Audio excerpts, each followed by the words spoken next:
Hi butterflies, Pushkara divinity ஷாப்ல இருந்துங்க. ரொம்ப அழகான வள்ளியம்மை புகைப்படம்ங்க. இவங்க 13க்கு 11 இருப்பாங்கங்க. இவங்களோட ஃப்ரேம் பாருங்க, அவ்வளோ அழகா இருப்பாங்கங்க. வள்ளியம்மையை நீங்க வீட்டில் ஒரு படம்னாச்சும் வச்சு சேவிச்சு பாருங்க. என்னோட பாக்கியம் வள்ளியம்மை கோவிலுக்கும் போயிட்டு அவங்களோட புகைப்படமும் நான் எடுத்துட்டு வந்திருக்கேன். நீங்களுமே வள்ளியம்மையை சேவிங்க, உங்களுக்கு நல்லபடியான செல்வம் வந்து சேரும். இவங்களோட ரேட் பார்த்தீங்கன்னா 550 ரூபாய் பிளஸ் ஷிப்பிங் காஸ்ட் வந்துடுங்க. அப்படியே புரட்டாசி ஆஃபரையும் பார்த்துருங்க. உங்களுக்கு வந்து திருச்செந்தூர் பிரசாதம் வந்துடுங்க. அதுல வந்து பன்னீர் இலை விபூதி, பச்சை கலர் கயிறு, குங்குமம், திருநீர் அப்படியே வந்துடும். ஐயனுக்கு வந்து மகா கந்த சஷ்டி வருது இல்லையா, அதனால திருத்தணி ஐயன் படம் பாருங்க, எவ்வளவு அழகா கொடுத்துருக்கேன் பாருங்க. ஒரு ஐடி கார்டு மாதிரி வந்துடும், நீங்க வீட்டு பூஜை அறையில வச்சுக்கலாம். அப்புறம் அழகான ஓம்ங்க, இதுல வந்து வேல் கூடி முருகான்னு எழுதியிருக்கும் பாருங்க, எவ்வளவு அழகா இருக்கு பாருங்க.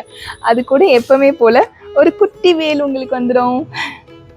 இவ்வளவும் உங்களுக்கு வந்து கிஃப்டா வந்துருங்க, புரட்டாசி கிஃப்டா வந்துடும். இதோட முடிஞ்சிருச்சா அப்படின்னு கேட்டீங்கன்னா, செப்டம்பர் 17 இருந்து அக்டோபர் 17 வரைக்கும் உங்களுக்கு புரட்டாசி இருக்குங்க. யார் யாரெல்லாம் வந்து புஷ்கரா டிவினிட்டியில வாங்குறீங்களோ அவங்களுக்கு தலா ஒருத்தருக்கு, அதாவது 1000 ரூபாய்க்கு மேல வாங்குனீங்கன்னா ஒருத்தருக்கு இந்த அழகான பாலமுருகன் கிஃப்டா தரப்படுங்க. நன்றி, வணக்கம். திருத்தணி முருகனே துணை.